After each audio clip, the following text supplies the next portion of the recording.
This is a shocking truth that most people are not aware of. There was a new study done recently, and it found that rich and poor people think very differently about money. And the differences between them were shocking to say the least. So today I'm going to show you how both rich and poor people think about money so that you can understand where your mindset currently lies and how you can use that to make more money. Because let me tell you, having a poor mindset when it comes to money will keep you poor. But if you have a rich mindset, you can leverage that to become wealthy, and this is how. We will be going through 7 shocking differences between how rich and poor people think about money. No. 1. Rich people understand the power of leverage. Leverage is what separates the rich from the poor. It's what allows you to do more with less and ultimately become wealthier over time. Leverage is simple. It just means using other people's resources in order to generate even more for yourself. For example, if you decide to start a business, you could use other people's money in order to start it. If you want to write a book but don't know how, you could hire someone else to do it for you. You see, these are all ways that you can use other people's resources in order to generate even more for yourself. Rich people understand this concept well and they use it all the time. Poor people, on the other hand, don't understand the power of leverage and they often try to do everything themselves. They don't like to ask for help or outsource tasks. Instead, they struggle to do everything themselves and they wonder why they don't have more money. It's because they're not leveraging other people's resources. No. 2. Rich people always look for ways to add value. This is a huge difference between rich and poor people.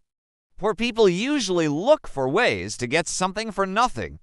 They want to take shortcuts and they don't want to put in the work. Rich people, on the other hand, are always looking for ways to add value. They want to make things better and they're willing to put in the work necessary to make that happen. They know that if they can add value to other people's lives, then they will make money as a result. Poor people, on the other hand, don't want to add value.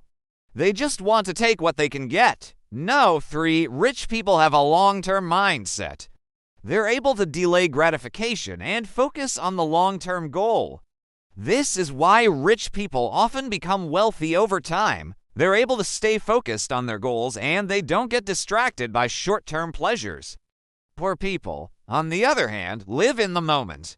They're focused on what they want right now and they're not willing to wait for it. As a result, they often find themselves in financial trouble.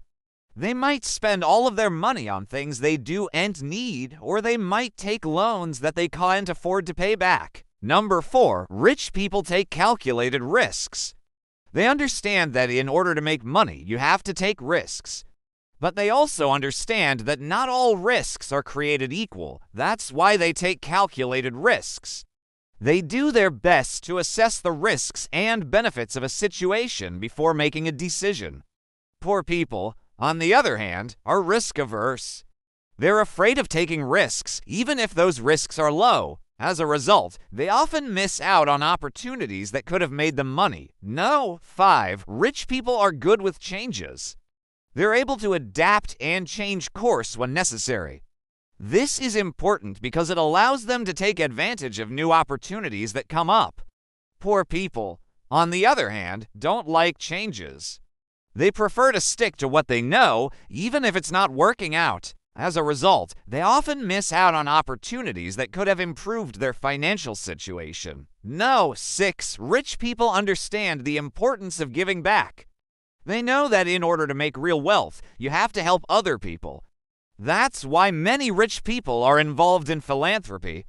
They give back to the community and they try to make the world a better place. Poor people, on the other hand, don't understand this concept. They think that if they help someone else, they're helping themselves. As a result, they often find themselves stuck in a cycle of poverty.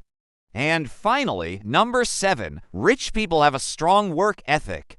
This is probably the most obvious difference between rich and poor people. Rich people are often very hardworking. They're disciplined and they're motivated. They know that in order to make money, you have to put in the work. Poor people, on the other hand, often lack a strong work ethic. They're lazy and they're not motivated. As a result, they often find themselves working dead-end jobs that don't pay well. Now that you know the 7 shocking differences between how rich and poor people think about money, it's time to take action. If you want to become rich, you have to change your mindset. You have to start thinking like a rich person. This won't be easy, but it will be worth it. Remember, if you're not willing to change, then you're not going to change. But if you are willing to change, then the sky is the limit. I want you to close your eyes for a moment and imagine your life 1 year from now. You have everything you ever wanted. You're surrounded by the people you love and you're doing what you were meant to do. Now ask yourself, what would it feel like to have all of that? What would it look like? When you have a clear vision of what you want, it becomes much easier to achieve it. This is why it's so important to set goals. Goals give you something to aim for. They give you a target to hit. And when you hit your goals, you feel accomplished. You feel like you've achieved something, and that feeling is amazing. That's why you should start setting goals today. Start setting small, achievable goals and work your way up. And as you hit each goal, you'll feel accomplished. And that feeling will motivate you to hit even bigger goals. You might be wondering how you can possibly change your mindset if you've been poor for most of your life. Well, the answer is simple. You have to expose yourself to new ideas. You have to start reading books on personal finance. You have to start listening to podcasts that talk about money. You have to start spending time with people who are good with money. When you surround yourself with the right people and you expose yourself to the right ideas, it will change your mindset. It might not happen overnight, but it will happen. I know you're capable of achieving anything you set your mind to. You just have to believe in yourself. You have to have the right mindset. And once you have that, then the sky is the limit. I want you to remember this quote, "The mind is everything. What you think you become." Buddha. This is so true. Your thoughts determine who you are and what you will achieve in life. So, if you want to change your life, then start by changing your thoughts. Start by changing your mindset. If you liked this video, you will most definitely like this one too.